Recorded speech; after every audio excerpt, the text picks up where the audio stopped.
Today I wanted to discuss how to select a heat exchanger, which you need to choose with which exchanger.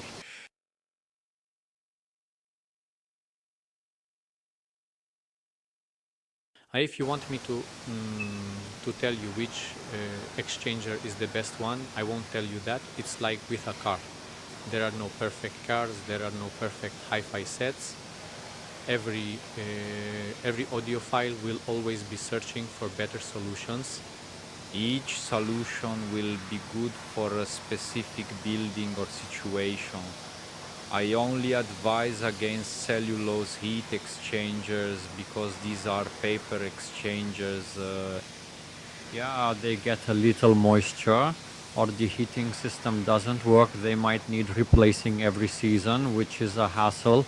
Or I would stay away from those exchangers. These are primarily cheap units from China or Taiwan or imported by large reputable companies, and they use a cellulose exchanger. So avoid them because it's paper, it gets a bit of moisture, it sticks and doesn't work.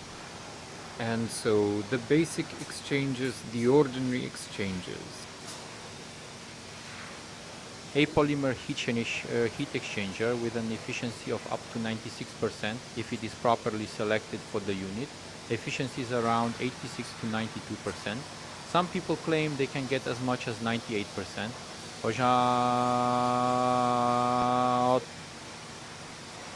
We are talking about heat recovery efficiency because it has very low humidity recovery efficiency. But this exchanger has a great advantage when we put it in a new house. Let's say the house was plastered in April and we move in December. We have, say, gypsum plaster, and it often works as a dehumidifier drying the air. Sometimes this exchanger, even if the unit is made of plastic, in a house like this it works as a dehumidifier. The unit then drips, but we have humidity at 50%, and within 1 or 2 years this house dries out. In renovated old buildings where the insulation is obviously not perfect, this solution is ideal. So it's perfect for new buildings and for older ones. Then we have a hybrid. It recovers humidity at the level of 30 to 40% and has a temperature efficiency of up to 90%. Enthalpy exchangers are very popular. Here we have renowned companies, for instance, Core. Here we have Recare, the previous ones, regular and hybrid. Recare, a Dutch manufacturer who has been acquired by Core. You could say it's one big corporation. Here we have the Augsburg ECS exchanger, a very good enthalpy exchanger. What characterizes enthalpy exchangers? They generally have greater efficiency, but thermal efficiency is around 86, 85, 78 to 87, depending on how it's constructed, and it recovers humidity at about 80%. If we have a passive house where we've been living for 2 years, this will be an excellent exchanger because it recovers humidity. If we have a dry house at about 30%, we install an enthalpy exchanger. Humidity rises to 45%. The thermal efficiency of these exchangers is then at about 70%. It's an excellent solution. Then we have rotary heat exchangers. They recover humidity. Nothing condenses here at all. It works exceptionally well. It's much more expensive. Companies don't want to make too many of these units. We make one model because it's heavy. It costs a lot and it's difficult to manufacture. This exchanger has one basic feature and advantage. It always has maximum efficiency at, let's say, 85%, but it also has that efficiency at temperatures of -5, -10, -15, -20. These ordinary exchangers, when the temperature is below zero, their efficiency drops to zero, then the heater warms the air, helps us, but that's at the level of 10 to 15%.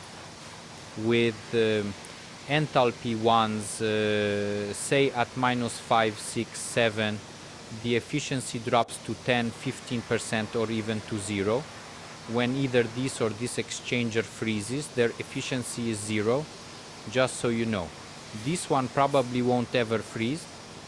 I have come across various opinions on YouTube or Facebook that they have efficiency above 60%. Not true, because these exchangers have inverters and they adjust their speed themselves. Small exchangers, small units, do not use an inverter. Instead, the right size of these fins has to be selected so that its efficiency is at the level of, say, 15% of its capacity to, say, 90% to be very efficient. What can I tell you? For me, these exchangers are the best. Only in severe frost do they need secondary heating. Returning to these exchangers, enthalpy and ordinary ones. I'll give you an example. Recently we had 2 cases with a new installation.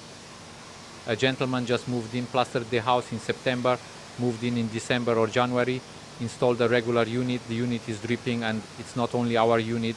It could be an insulated unit from a reputable manufacturer that costs 20,000 zloty. If it has a regular exchanger, it then works as a dryer, so it's dripping even on the exhaust intake, dripping everywhere from the entire unit.